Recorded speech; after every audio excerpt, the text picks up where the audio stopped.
Constelação de Isabel, acidente do filho. Antes vá eu do que você, meu querido pai. Hellinger para Isabel. Diga-nos, em poucas palavras, do que se trata. Isabel, meu filho sofreu um grave acidente há 11 anos e ficou gravemente deficiente. Creio que isso se relaciona com a família de meu marido, pois a mãe dele morreu de acidente. Também a irmã se acidentou. Sério, mas agora a irmã está bem. Isabel diz que o filho tem 31 anos. E Hellinger diz que ela coloque o sistema atual e inclua outras pessoas. Ele pergunta quantos filhos Isabel tem, ela diz que tem 2. Hellinger, alguém de vocês foi casado antes ou manteve uma relação estável? Não, ela responde. Bem, coloque seu primeiro marido, você e os filhos. Depois coloque ainda a mãe de seu marido. Figura 1. Marido, mulher, primeiro filho, gravemente, primeiro filho que sofreu o acidente, o segundo filho e a mãe do marido que morreu de acidente. Hellinger, como está o marido? O que mudou desde que a mãe apareceu? Marido, minhas pernas estão bambas e tremem. Sinto um mal-estar e só aumentou quando minha mãe foi colocada. Hellinger, fico bem perto, ao lado dela. Como é agora, marido? Mais agradável.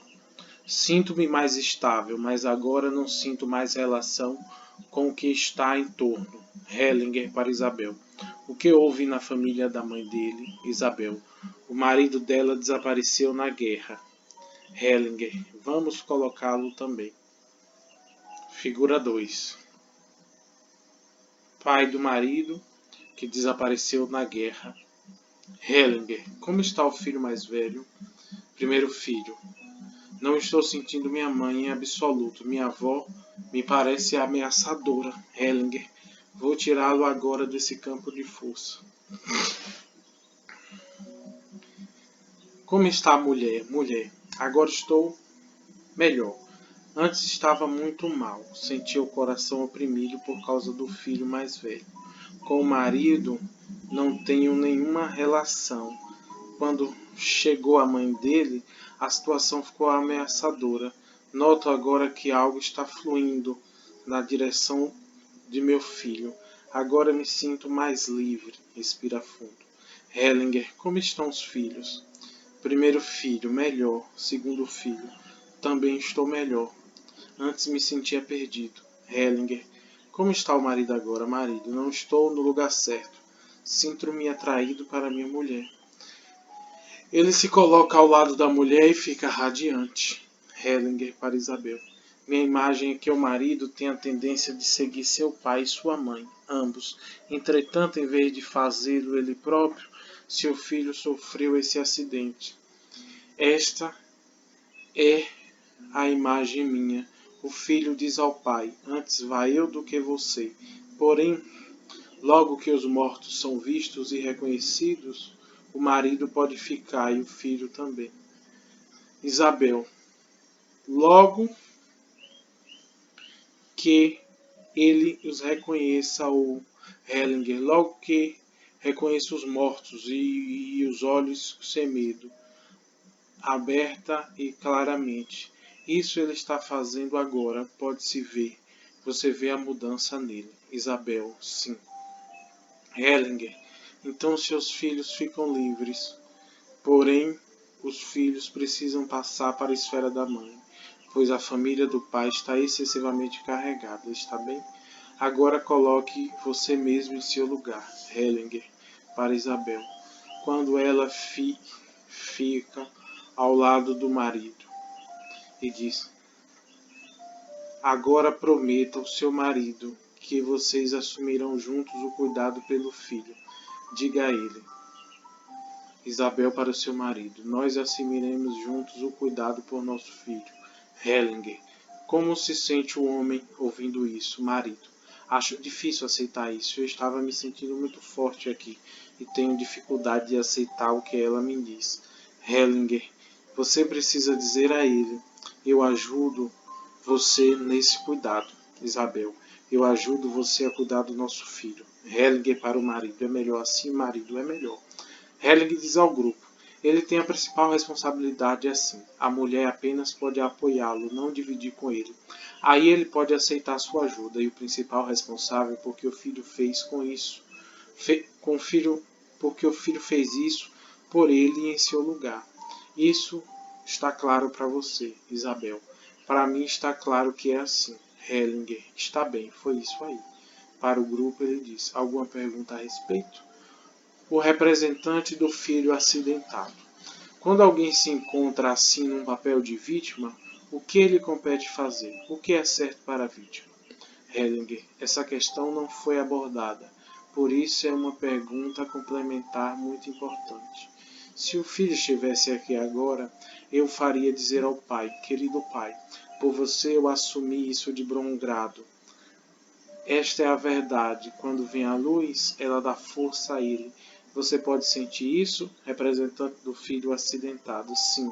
Então o filho também não precisa mais ficar se perguntando outras coisas, por exemplo, porque o próprio pai não fez. Hellinger. Isso mesmo. Ele não precisa mais fazer isso. Ele não carrega um destino que não pode mais ser desfeito. Porém, olhando para trás, reconhece sua motivação e com isso se torna mais fácil para ele reconciliar-se com esse destino. Isso também pode aceitar de boa consciência e coração tranquilo os cuidados do pai. Isso é importante porque o filho perde o medo e de sobrecarregá-los e se vê num contexto de inocência e de amor. Representante do pai. Quero acrescentar uma coisa sobre o final da constelação. Ficar diante do meu filho acidentado deu-me uma sensação de um vínculo incrivelmente profundo. Hellinger, essa foi mais uma informação importante para Isabel, uma participante. Só uma breve pergunta. Existe uma regra que determine qual dos filhos assume esse papel? Hellinger. Muitas vezes é o mais velho que o assume, não existe regra fixa. Outra participante. Gostaria de dizer que estou grata por ter podido participar. Esse filho foi colega de meu filho na escola. O que aconteceu aqui achei muito verdadeiro. Constelação da Júlia, moça anoréxica. Antes desapareça eu do que você, querido papai. Um participante. O senhor mencionou antes um caso de anorexia. Poderia talvez esclarecer um pouco mais esse tema e a origem desse processo? Hellinger. Temos uma anorexica aqui na sala. Poderíamos simplesmente colocar o sistema dela e observar sua dinâmica. Para Júlia. Você quer vir? Júlia diz sim.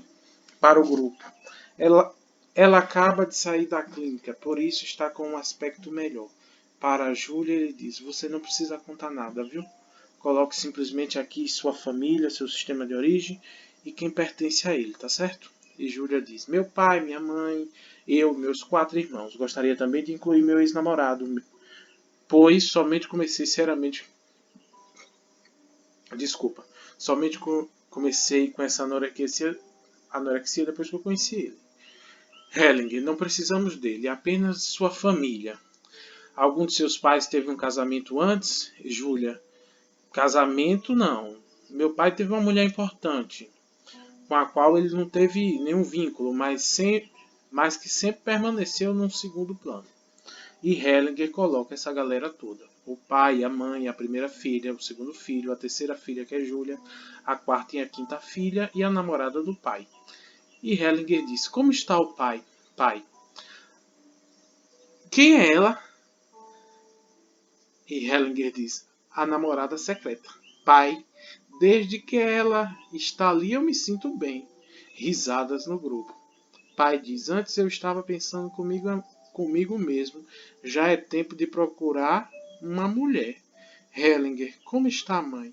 Mãe: numa pior. Não sei se em absoluto o que eu estou fazendo nesse sistema. Hellinger: como está a filha mais velha? Ela diz: por um lado, sinto-me bem junto ao pai. Por outro, gostaria que minha mãe ficasse atrás de mim.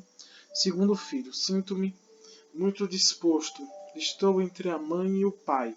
A mãe está atrás de mim. Sinto-me empurrado para a frente e não estou bem. Terceira filha. Tenho a sensação de que tenho que ajudar minha mãe. Quarta filha. Quero ficar com minha mãe. Estou irritada com meu irmão porque ele está na frente da mãe e não sei o que ele está fazendo com a outra mulher do meu lado. Hellinger. Vamos fazer agora uma pequena experiência. Para a representante de Júlia, ele disse: saia pela porta e feche-a atrás de si. Ela sai pela porta e fecha atrás de si. E Hellinger pergunta: o que mudou por o pai? E o pai diz: não aguento. É insuportável. O que?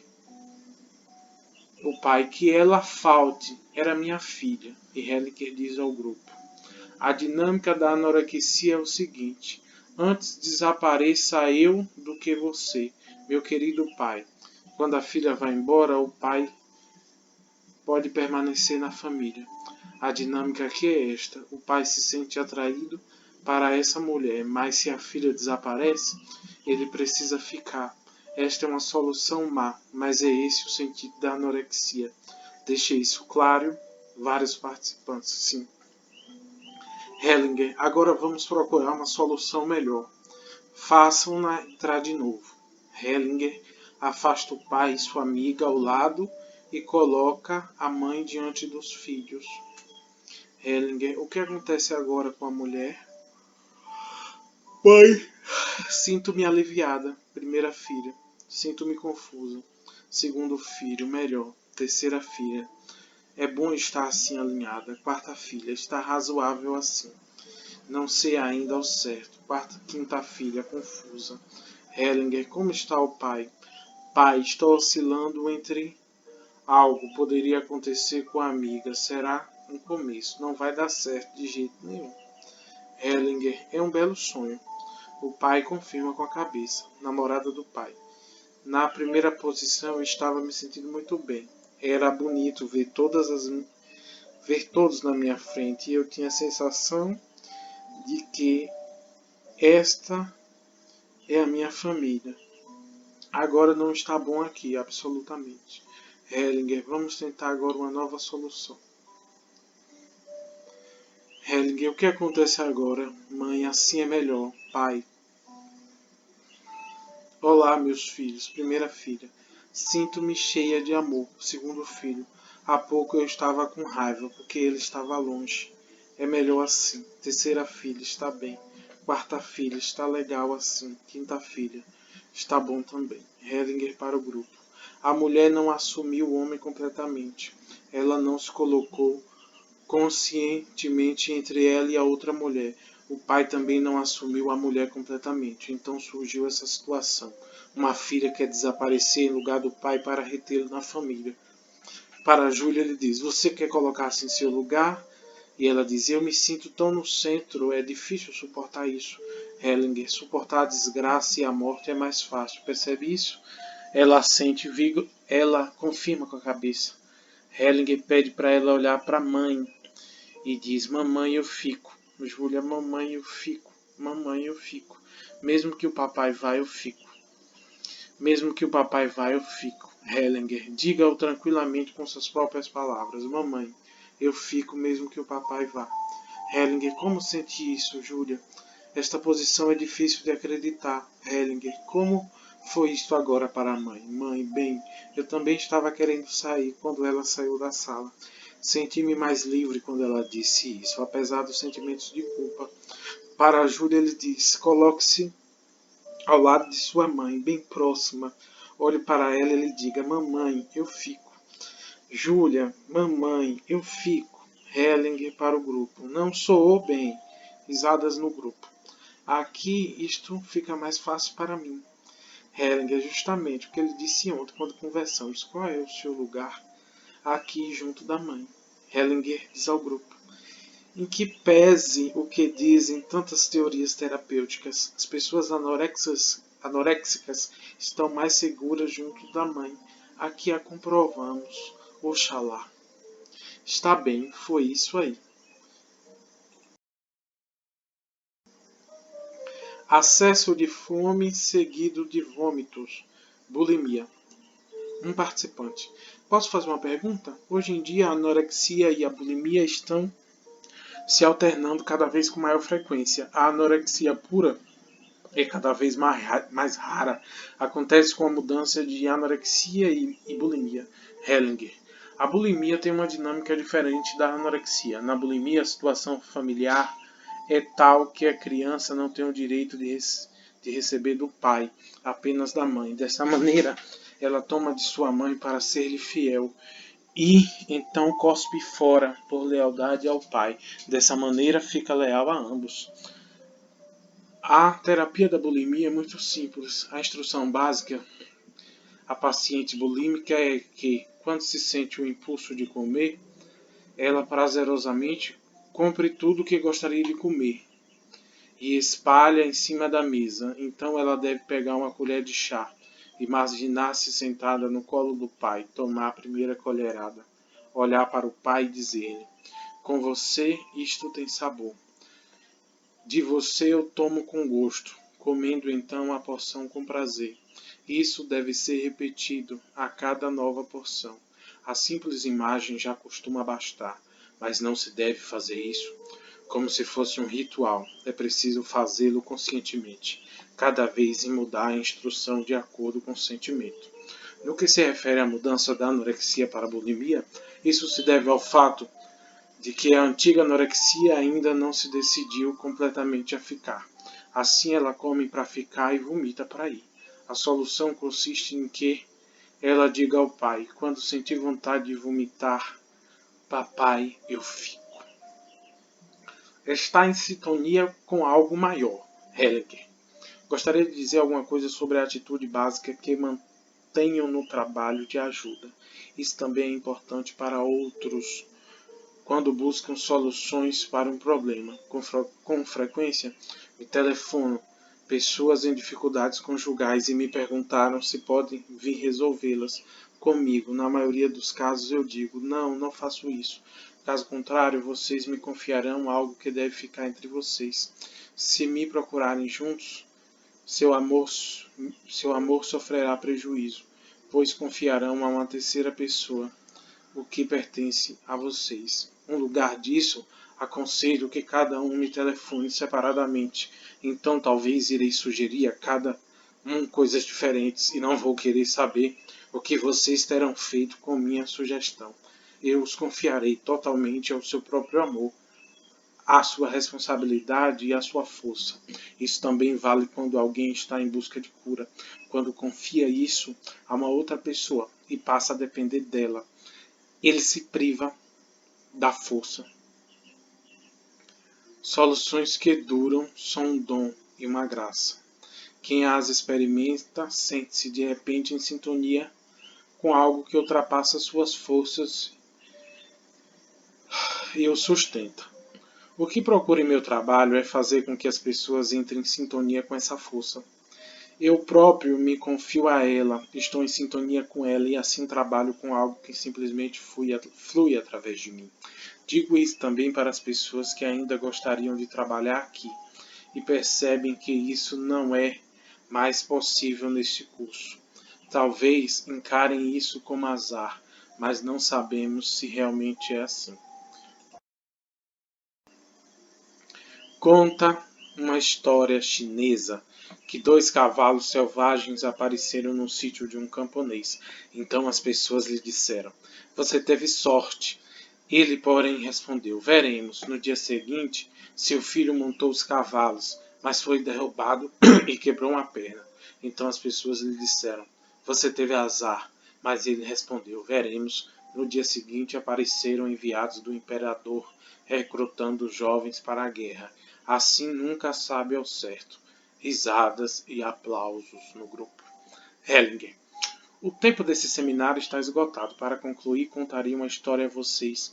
É uma história filosófica, onde os interlocutores lutam pela verdade e pela compreensão, assim como outras pessoas lutam pela solução ou pela cura.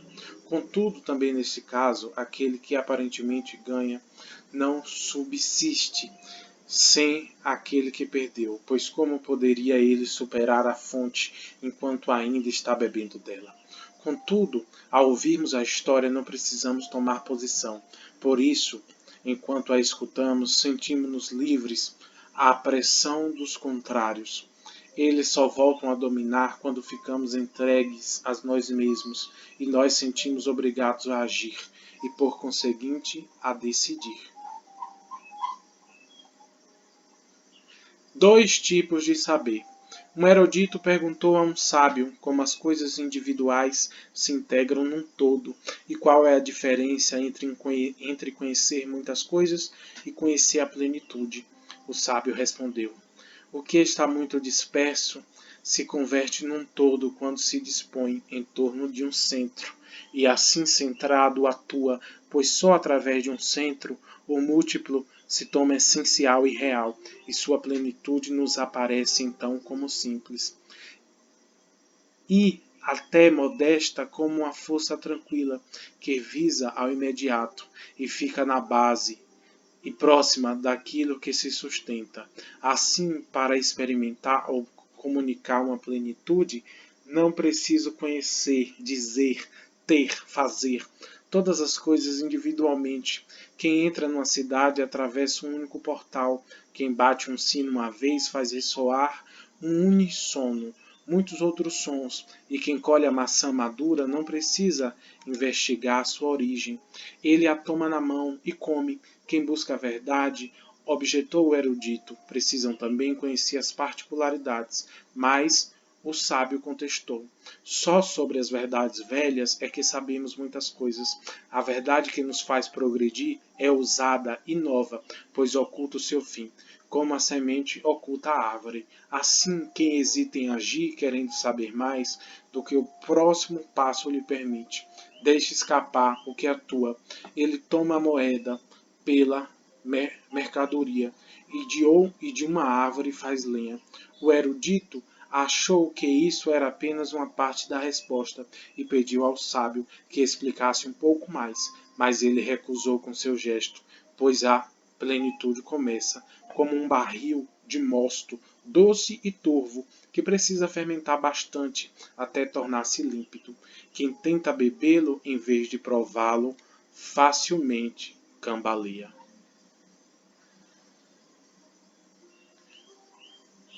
Perguntas a um amigo.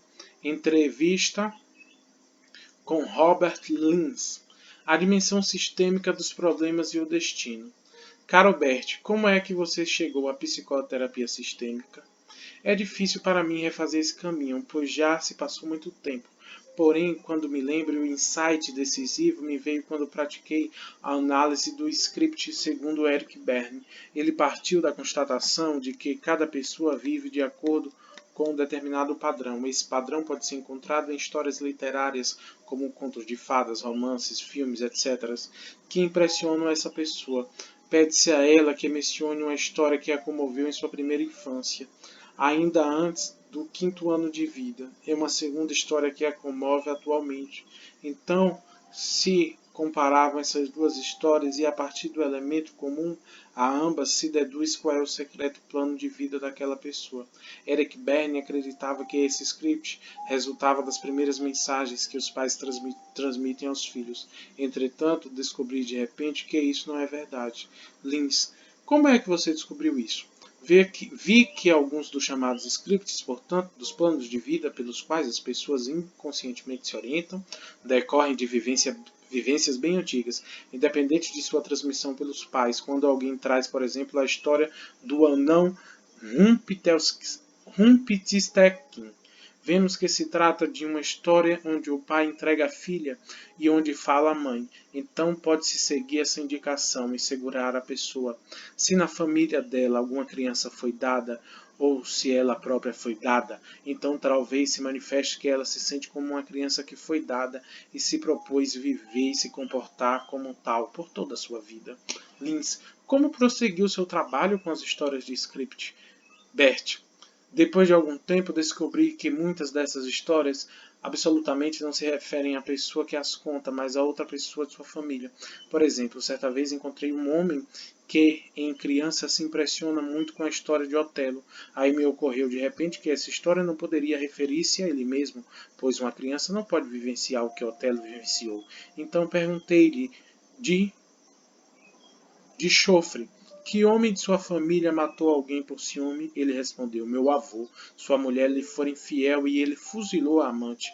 Desde então, ele fuzilou o amante. Desde então passei a distinguir muito claramente, quando trabalhava com scripts, se a história dizia respeito a uma vivência do próprio cliente ou de alguma outra pessoa. Assim deparei pela primeira vez com a dimensão sistêmica dos problemas e dos destinos pessoais. Lins, tudo isso resultou com a observação? Bert, não exclusivamente. A falar dos scripts, Eric Berne já tinha considerado uma dimensão sistêmica cujo alcance, entretanto, ele não reconheceu. Os que se dedicaram mais tarde à análise transacional voltaram a encobrir esse ponto. Portanto, Eric Berne já me deu uma pista. Lins, houve outras? Hellinger. Aconteceu um fato que me levou a uma pista sistêmica. Por longo tempo pratiquei a terapia primal. Nessa ocasião, trabalhei certa vez com uma mulher que manifestava sentimentos que eu não conseguia entender. Ela havia tratado um homem de maneira terrível, mas absolutamente não se dera conta disso. Naquela ocasião fiz algo de errado, porque não sabia como lidar com isso. Posteriormente senti muito esse erro. Lins, em que você errou do ponto de vista de sua compreensão posterior?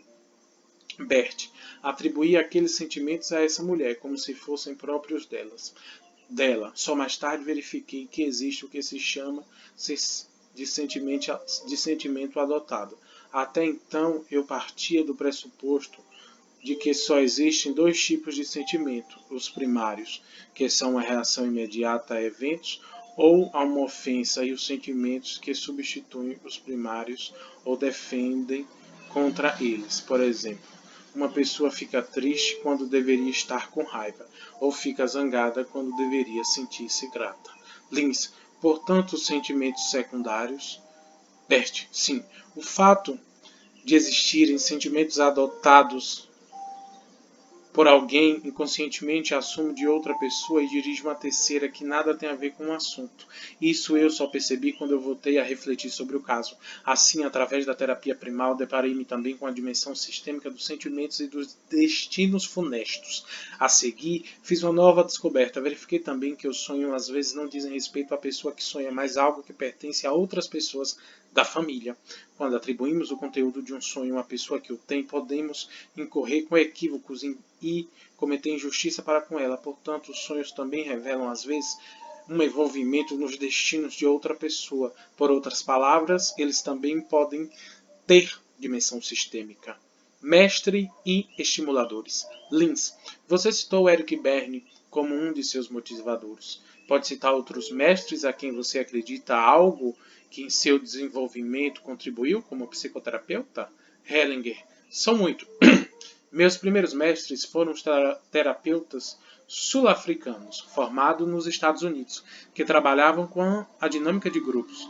Para participar desses treinamentos, que eram basicamente organizados por ministros anglicanos para os colaboradores de sua igreja, eram convidados também pessoas de outras confissões e de diversas raças. Para mim foi uma vivência muito profunda ver ali como os antagonismos se dissolviam no respeito recíproco.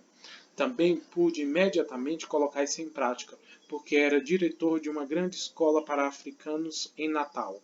Portanto, a dinâmica de grupos foi o primeiro passo. Naquela época, eu ainda não havia pensado em psicoterapia. Lins, como você chegou à psicoterapia? Hellinger, quando voltei à Alemanha, em 1969, passei a ministrar treinamentos em dinâmicas de grupos, mas logo notei que isso não me bastava. Por isso, fiz em Viena uma formação em psicanálise, que também me deu muita coisa. Enquanto ainda estava nessa formação, chegou-me às mãos, através de meu analista, o livro The Primal Scream, O Grito Primal, de Arthur Janov. Naquela época, este livro ainda não era conhecido no espaço cultural da linguagem alemã. Fiquei profundamente impressionado com a maneira direta como Janov abordava as emoções básicas. Nos meus cursos de dinâmica de grupos, experimentei secretamente seus métodos e imediatamente reconheci o seu impacto. Resolvi então que, após terminar minha formação em psicanálise, iria submeter-me a uma terapia primal com Janov. De fato, 2 anos depois, fui para os Estados Unidos e fiz terapia primal por 9 meses com Janov e com o primeiro terapeuta formado por ele. Ali aprendi muito sobre a forma de lidar com as emoções. Desde então já não fiquei abalado com fortes explosões emocionais, pois também eu sou movido às emoções. Lins, não se deixe enrolar por elas? Bert, nisso consigo manter distância, entretanto logo notei que a terapia primal também tinha suas deficiências. Quais? Pergunta Lins. Bert, alguns clientes e terapeutas se deixam dirigir exclusivamente por suas emoções. Logo percebi isso e me defendi contra essa atitude. Porém, conservei o que tinha valor antes de tudo, que o indivíduo seja entregue a si mesmo e não se ocupe de sentimentos alheios como recursos para escapar dos próprios, distraindo-se de si mesmo. Por exemplo, que não receba feedback de outras pessoas enquanto expressa os próprios sentimentos. Lins, como você utilizou mais tarde suas experiências com a terapia primal? Hellinger, quando voltei à Alemanha, trabalhei muito intensamente por algum tempo com a terapia primal. Com o passar do tempo, reparei que os sentimentos fortes que emergem geralmente encobrem um outro sentimento, um amor primitivo pela mãe e pelo pai.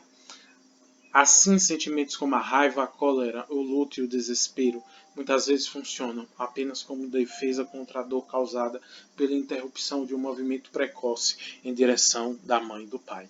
Lins, o que se deve entender concretamente por movimento interrompido?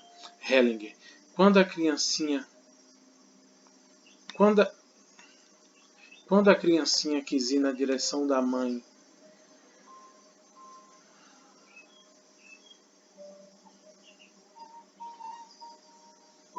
só um minuto que eu me perdi aqui.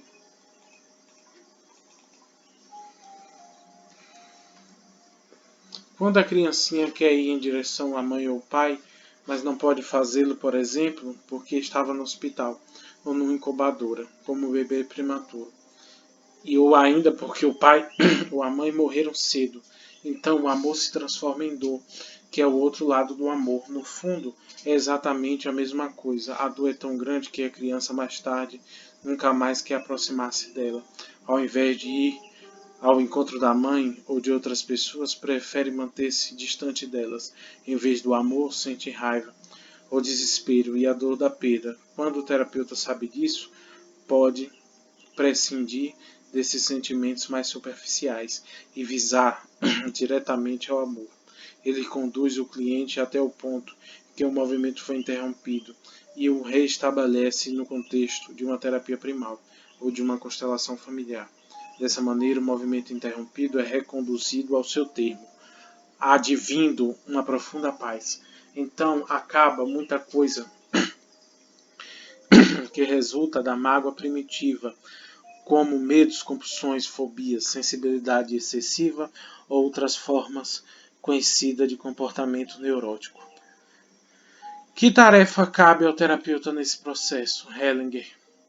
Para o cliente, eu substituo o pai ou a mãe e só posso acompanhar e dirigir o seu movimento pelo fato de estar consciente de que os represento. Eu conduzo o cliente, a mãe ou o pai, cedo-lhes o lugar logo que o filho chega lá. O que faz você após esse trabalho de vinculação intensa para que o cliente não transfira demasiado para você? Hellinger, quando levo a termo o movimento interrompido, o cliente me esquece, pois eu o entreguei às melhores mãos que existem para ele, as mãos de seus pais, e posso tranquilamente retirar-me. Por isso é muito reduzido o perigo da transferência nesse trabalho. Lins, você ainda citaria outros métodos terapêuticos que foram importantes para você? Por exemplo, a terapia familiar? Hellinger. Durante muitos anos, entre 74 e 88, combinei a análise do script e a terapia primal. Em seguida, ocupei-me intensamente com a terapia familiar, a nova tendência dos anos 70. Então estive nos Estados Unidos por mais 4 semanas e participei de um grande seminário sobre terapia familiar, dirigido por Ruth McClendon e Les Cabs. Com eles aprendi muito, faziam constelações familiares impressionantes e por intuição ou por tentativas encontravam boas soluções, as quais, entretanto, eu não conseguia absorver plenamente. Eles também não podiam explicar o processo, por não estarem conscientes dos padrões básicos. Lins, para ter um ponto de referência, em que ano aconteceu isso? Hellinger, foi em 79, depois de Ruth McClendon e Lins Katz estiveram na Alemanha e deram 2 cursos sobre terapia multifamiliar, fazendo simultaneamente em 5 dias a terapia de 5 famílias, com a presença de pais e filhos. Nessa ocasião pensei comigo mesmo, talvez eu faça apenas terapia familiar, é a única coisa certa, mas então considerei meu trabalho anterior e decidi permanecer nele, pois tinha ajudado muita gente, porém a terapia familiar não me deixou mais. Tomando consciência cada vez mais da dimensão sistêmica dos problemas e dos destinos, meu trabalho terapêutico mudou tanto que no espaço de um ano se transformou numa terapia familiar, incorporando, porém, minhas experiências anteriores. Então você passou a trabalhar com constelações familiares? Hellinger, sim, mas antes disso participei ainda de 2 cursos com Thea Schoenfelder sobre constelações familiares. Ela trabalhou de uma forma muito marcante, que eu já entendia melhor, se bem que ainda não completamente. Então, quando estava escrevendo uma conferência sobre culpa e inocência nos sistemas, ocorreu-me de repente que existe algo que se pode chamar ordem de origem, isto é, a precedência do que é anterior no sistema sobre o que é posterior. Lins, juntamente com os sentimentos adotados e o movimento interrompido, essa é uma abordagem original sua, Hellinger. O que significa aqui original? O insight me ocorreu, poderia ter também ocorrido a outros, por isso não faço nenhuma reivindicação sobre isso. Mas isso me proporcionou o modelo básico, com o qual pude reconhecer e resolver as perturbações nas relações familiares. Só a partir daí pude começar a trabalhar com constelações familiares. No decorrer do tempo, reconheci outros padrões, por exemplo, a representação de pessoas excluídas, através de outras que vieram depois, e a importância da compensação nas famílias e grupos familiares. Constelações familiares.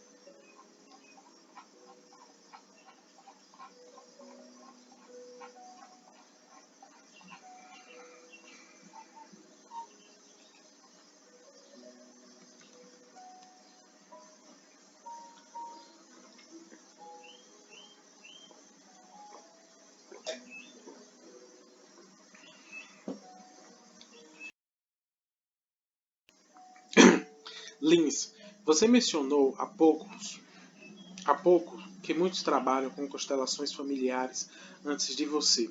O que há de peculiar em sua maneira de trabalhar? Hellinger, tenho firme confiança em que cada indivíduo, quando coloca sua própria família ou colabora em alguma constelação, está em contato com algo que vai além dele. Por isso, abstenho-me de intrusões prévias. Vários terapeutas dizem aos representantes como devem se comportar, por exemplo, que se inclinem para a frente e olhem para uma determinada direção. Denomina-se isso escultura familiar. Não me permito algo assim, pois quando o representante se centra e se entrega ao que acontece, faz espontaneamente tudo isso, quando é necessário. Isso tem então uma força de convencimento muito diferente do que se eu desse instruções prévias. De mais a mais, quando alguém coloca a família de uma forma preconcebida, a imagem nunca é correta. A verdadeira imagem da família realmente só emerge quando passo a passo durante o processo de constelação. Surpreendo, inclusive, a pessoa que está colocando. Lins, como você explica que a realidade sistêmica realmente se manifesta nas constelações familiares?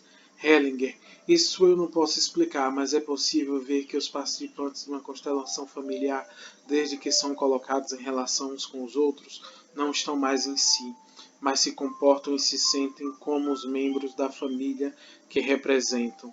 Chegam até a sentir sintomas físicos deles. Há pouco tempo participou de um curso para enfermos um homem que tinha epilepsia. Ele queria colocar seu sistema familiar, mas não pôde porque não estava totalmente presente. Então fiz com que sua mulher colocasse a família de origem dele, pois ela podia fazê-lo. Quando esse cliente tinha 10 anos, seu pai ficou cego devido a uma explosão. Desde então, ele não ousou mais se aproximar-se do pai, por medo de também ficar cego. Eu disse a seu representante na constelação que se ajoelhasse diante do pai, se inclinasse até o chão e lhe dissesse: eu lhe presto homenagem. Ele o fez. Ajoelhou-se, inclinou-se até o chão e ficou muito emocionado ao ver isso. Subitamente começou a tremer, como se tivesse um ataque epiléptico. Não pôde resistir a isso. Vê-se, portanto, que insiste um saber e um sentir imediatos, que vão muito além do que nos é comunicado por palavras. Lins, o que atua nisso é uma espécie de inconsciente coletivo? Hellinger, não sei. E também evito buscar uma denominação para o fenômeno. Só vejo que essa coisa existe. Por isso, também se pode ver imediatamente se um representante se entrega ou não ao papel numa constelação familiar. Há pessoas que resistem ou estão enredadas no próprio sistema. Então eu as tiro imediatamente. O olhar. Lins, você diz com frequência que isso ou aquilo a gente pode ver imediatamente. Que espécie de olhar é para você esse processo, Hellinger? É um olhar que vai além do fenômeno. Isso é, além do que justamente aparece. Lins, portanto, não é uma observação? Hellinger, não é algo totalmente diverso. Na observação, a visão se estreita, ao passo que o olhar é amplo. Ele se dirige ao todo e vai além do particular e do aparente. Então vejo uma pessoa junto com sua família. Por isso, quando alguém coloca sua família, posso ver imediatamente, olhando além da imagem, se está faltando alguém. Quando então procuro comprovar isso no grupo e pergunto: qual é a impressão de vocês? Está faltando alguém ou não? Muitos respondem: eles também estão vendo. Portanto, não se trata de um saber só meu, apenas é necessário algum exercício até que a gente confie nessa percepção e olhe dessa maneira. As, as objeções contra o olhar. Entretanto, existe algo muito importante a considerar quando alguém olha dessa maneira, mas depois coloca uma pergunta inteira ou faz uma objeção. Já não consegue ver assim. Isso acontece, por exemplo, quando diz: isso não pode ser assim, ou talvez esteja fantasiado. Começa a divulgar, ou sente-me dó. De repente, ele toma consciência de algo que realmente está vendo. Por exemplo, que alguém está perto da morte e fica com medo de sustentar e exprimir essa percepção. Você já não consegue ver isso, Lins? Como é possível ver algo assim? Que alguém está prestes a morrer? Que sinais permitem verificar isso? Hellinger, isso agora já seria uma objeção. Hellinger, seria uma objeção. Entretanto, em vez de fazer uma objeção, testa-se pelo efeito se é real o que foi visto. Também o cliente comprova pelo efeito. Quando lhe comunico minha percepção e lhe digo: vejo que você está no fim. Ele reage imediatamente e diz, por exemplo, sim, e imediatamente se sente tocado. Assim percebo que vi algo que ele também sabe, mas não ousou admitir. Da mesma maneira, é possível ver outras coisas, por exemplo, que uma relação acabou. Isso se pode ver quando se diz isso aos envolvidos. Eles respiram aliviados, porque isso finalmente veio à luz. Portanto, por meio dessas informações de retorno, o olhar é avaliado e treinado e aumenta a coragem de assumi-lo. A hipnoterapia, segundo Milton Erickson. Lins. Existem ainda outros incentivadores ou terapeutas a quem você deve algo? Hellinger. Devo muito aos discípulos de Milton Erickson. Lins, você pode descrever mais precisamente quem recebeu de modo particular de Milton Erickson e meus discípulos? Hellinger. A primeira coisa foi que Erickson reconhece o ser humano tal como é, reconhece os sinais como são, deixando-se conduzir pelos sinais do cliente que estão diante dele. Isso se processa em vários níveis, no nível mais aparente, ouvindo as palavras do cliente, e no nível mais profundo, reparando em seus pais, em seus mais leves movimentos, pois o cliente transmite sinais que muitas vezes diferem muito do que expressa com palavras. O terapeuta vez distingue esses níveis. Isso é que muitas vezes desconcerta os clientes e faz muita gente me perguntar como é que vi uma coisa, quando uma pessoa disse outra muito diferente, mas eu vi como ela reagiu. Lins. De que discípulos de Erickson você aprendeu mais? Hellinger. Jeff Jaser e Stephen Lenketto foram meus principais mestres nessa matéria. Antes eu já tinha participado de 2 seminários, com Barbara Stan e Beverly Stoy, e eles me introduziram aos métodos de Milton Erickson, assim como a programação neolinguística, PNL, e o trabalho com histórias. Por exemplo, eles contavam a cada pessoa no grupo uma história que se ajustava a ela. Por outras palavras, apenas pela percepção imediata, captavam alguma coisa e a devolviam através das histórias. Nessa ocasião, tive vontade de fazer também algo semelhante, mas não consegui. Entretanto, 2 anos depois, ocorreu-me num grupo pela primeira vez uma história terapêutica, onde o grande Orfeu e o pequeno Orfeu, que se transformou mais tarde na história, 2 tipos de felicidade. A função das histórias. Lins. Quando é que você introduz histórias? Existem determinadas regras para isso? Hellinger. Quando não vou adiante com alguém e noto que existe um bloqueio, às vezes me ocorre alguma história para essa pessoa. Muitas de minhas histórias surgiram dessa maneira e fazem então um efeito surpreendente. Como elas atuam? Hellinger. O primeiro ponto é que a outra pessoa já não precisa defrontar-se diretamente comigo.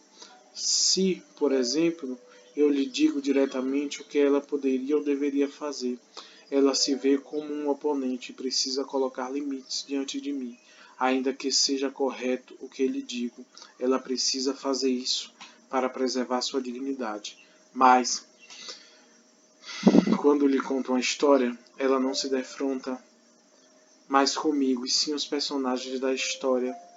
E muitas vezes não conto a história a ela, mas a uma outra pessoa. E ela não sabe que a história está sendo dirigida a ela. Lins. Às vezes você também fala diretamente às pessoas. Por exemplo, numa terapia individual, isso faz alguma diferença? Você sempre precisa ser mais cuidadoso nisso ou utiliza outras histórias? Hellinger. Existem pequenos truques. Posso dizer, por exemplo, certa vez encontrei um homem que contou a alguém. Portanto, você faz um enquadramento? Pergunta Lins. Hellinger diz sim. Dou à história um enquadramento. Ela fica sendo uma história que outra pessoa conta a uma terceira e a atenção do meu interlocutor se desvia de mim. O enquadramento cria um grupo fictício onde a história é contada. Lins. Muitas vezes suas histórias parecem ter, além da função de esclarecer e de relaxar a atenção. Como você segue um certo plano quando introduz histórias num curso? Hellinger. Não planejo. Às vezes, após um trabalho difícil, noto que o momento exige uma distensão e vejo se já tem uma história ou me ocorre alguma nova, e então conto. Isso ajuda o grupo a voltar à calma e a preparar-se para o que vem depois.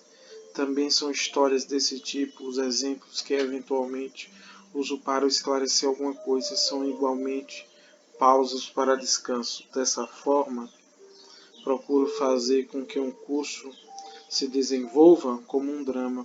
Primeiro existe uma ação, depois uma certa reflexão, ou às vezes talvez preciso contar alguma piada ou algo divertido quando a situação fica muito séria. Lins, portanto, são também momentos de compensação, Hellinger, são momentos de compensação e, curiosamente, também de aprofundamento, porque também se mobiliza o elemento contrário. Não apenas o sério e não apenas o divertido, não só a teoria e não só o trabalho, tudo isso vem junto, a vida completa. Experiências de vida, Lins. Recapitulando sua vida, que outras experiências pessoais, além das adquiridas através dos mestres, foram importantes para o desenvolvimento de suas formas de terapia. Ele diz, naturalmente, uma experiência muito importante para mim foi o meu convívio com Zulus na África. Lá conheci uma forma de convívio humano totalmente diferente. Por exemplo, uma enorme paciência e também um enorme respeito mútuo. Lá é natural que ninguém ridicularize o outro. Assim, cada um pode preservar seu semblante e sua dignidade. Também me impressionou muito a maneira como os Zulus lidam com seus filhos e com os pais, e como os pais fazem valer sua autoridade. Por exemplo, jamais ouvi que alguém tivesse falado depreciadamente dos próprios pais. Isso é impensável entre eles. Lins, na época você atuava numa ordem de missionários católicos. Como é esse campo especial? Como é que esse campo especial te marcou? Ele diz, essa foi para mim uma experiência de muita disciplina e trabalho intenso que me exigiu amplamente e ainda produz seus efeitos. Na África do Sul, dirigi escolas superiores, ensinei várias disciplinas, especialmente o inglês, e administrei por muitos anos todo o sistema de ensino de uma diocese com cerca de 150 escolas. As experiências pedagógicas dessa época ainda me beneficiam hoje em meus cursos.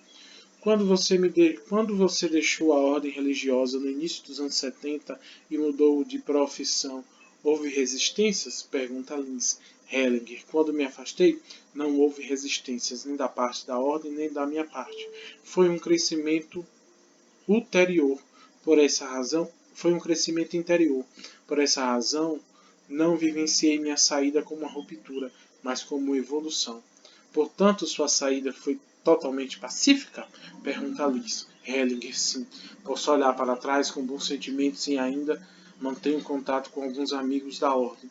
Reconheço o que nela recebi e também o que ali realizei. Os principais insights. Lins, você pode resumir os aspectos novos que introduz na psicoterapia sistêmica? O amor, Bert Hellinger. O aspecto mais importante foi reconhecer que o amor atua por trás de todos os comportamentos, por mais estranhos que nos pareçam, e também de todos os sintomas de uma pessoa. Por esse motivo, é fundamental na terapia que encontremos o ponto onde se concentra o amor. Então chegamos à raiz, onde se encontra também um caminho para a solução, que sempre passa também pelo amor. Isso eu vivenciei primeiro na terapia primal e em seguida também na análise do script e na terapia familiar. Notei que grande parte do tão decantado trabalho com emoções, onde o terapeuta diz ao cliente, solte sua raiva, deixe escapar o essencial. Já vi casos em que alguém é incitado a dizer aos pais que está furioso com eles ou mesmo que deseja matá-los e mais tarde se castiga severamente por isso. A alma da criança não tolera nenhuma depreciação dos pais. Só quando vi isso é que tomei plena consciência da dimensão desse amor. Por isso procuro sempre e antes de tudo pelo amor e oponho-me tudo que o coloque em risco. A compensação. Uma outra descoberta muito importante foi que a necessidade de compensação entre dar e tomar e entre os ganhos e perdas é tão forte que não pode ser superestimada. Ela atua em todos os níveis, no nível inconsciente, atua com como numa necessidade de compensação no mal. Assim, quando, por exemplo, fiz a alguém algo mal, faço também algo mal a mim mesmo. Ou quando vivencio algo bom, pago por isso com algo mal. Linz, como se origina esse comportamento paradoxal? Hellinger, simplesmente pela necessidade de escapar da pressão. A pressão para compensar é enorme. De repente, percebi que inúmeros problemas decorrem dessa necessidade compulsiva, que não leva a nenhuma solução. Deve-se encontrar num nível mais elevado, uma outra forma de compensação, através do bem, do respeito e do amor. Linz, para o seu modelo terapêutico, você recebeu também incentivos externos? Hellinger, Bonzeminag escreveu o livro sobre os vínculos invisíveis, que me apontou numa direção, mas logo coloquei de lado o livro e passei a examinar por mim mesmo como atua nas famílias as necessidades de compensação. Reparei também que o autor descreve somente a compensação compulsiva, que produz efeitos funestos, ao passo que a compensação que leva à solução se acha num nível diferente e superior.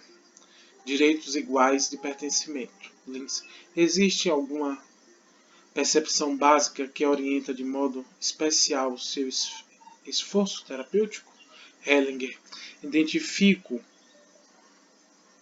Identifico-me com um movimento que torna a unir e foi separado, mas de forma primeira descobriu que separa e que une. Nessa particular descoberta, mais importante foi que cada membro, vivo ou morto da família ou do grupo familiar, tem o mesmo direito de pertencer ao grupo. Por outras palavras, a alma demonstra, por seu modo de reagir à negação ou ao reconhecimento desse direito, que se trata aqui de uma lei básica, intimamente reconhecida por todos. Portanto, quando qualquer membro é excluído, reprimido, ou esquecido, a família e o grupo familiar reagem como se tivessem acontecido uma grande injustiça que precisa ser expiada. Isso acontece, por exemplo, quando alguém, por razões morais, é declarado indigno na família e no grupo familiar. Não se quer mais saber de alguém porque seu destino amedronta. Ou ainda quando alguém simplesmente é esquecido como uma criança que tenha morrido ao nascer. A alma não suporta que alguém seja considerado maior ou menor, melhor ou pior. Somente os assassinos podem e devem ser excluídos. Isto é, os demais membros da família os despedem em seus corações com amor. A injustiça da exclusão é expiada na família e no grupo familiar, quando outro membro do sistema passa inconscientemente a representar, diante dos membros remanescentes ou agregados, a pessoa que foi excluída ou esquecida. Essa é a causa mais importante de um envolvimento sistêmico e dos problemas que dele resultam, tanto para a pessoa envolvida quanto para sua família e seu grupo familiar. O direito básico de pertencimento não é, portanto, uma exigência imposta de fora. No fundo de nossa alma, nós nos comportamos como se tratasse de uma ordem pré-estabelecida, independente da nossa compreensão e justificativa. Na família reina, portanto, a lei da igualdade de todos. Pode-se dizer que cada um é tomado à sua própria maneira, a serviço da família, e ninguém é dispensável nem pode ser esquecido. Os problemas mais graves com que me defronto nascem do desrespeito a essa igualdade. Como terapeuta, recoloco diante dos olhos de todas as pessoas excluídas. Logo que são reconhecidas, acolhidas, a paz volta a reinar. As pessoas enredadas ficam livres. Deste reconhecimento mútuo de igualdade, reencontram-se com amor pessoas que talvez estejam separadas, marido e mulher, filhos e pais, sãos e enfermos, os que chegaram e os que partiram, vivos e mortos. Como terapeuta, empenho-me profundamente a serviço de reconciliação. O que faz adoecer e o que cura a família? Linz. Há algum tempo você também trabalha com pessoas gravemente enfermas. Sua abordagem sistêmica mostrou-se válida também nesse domínio? Hellinger. Sim, sobretudo quando se trata de problemas e sintomas causados por envolvimentos. Linz. E que sintomas são melhor avaliados através da psicoterapia sistêmica? Hellinger. Pode ser que determinadas doenças graves, como o câncer, por exemplo, têm um condicionamento sistêmico. O nexo sistêmico se mostra na dinâmica.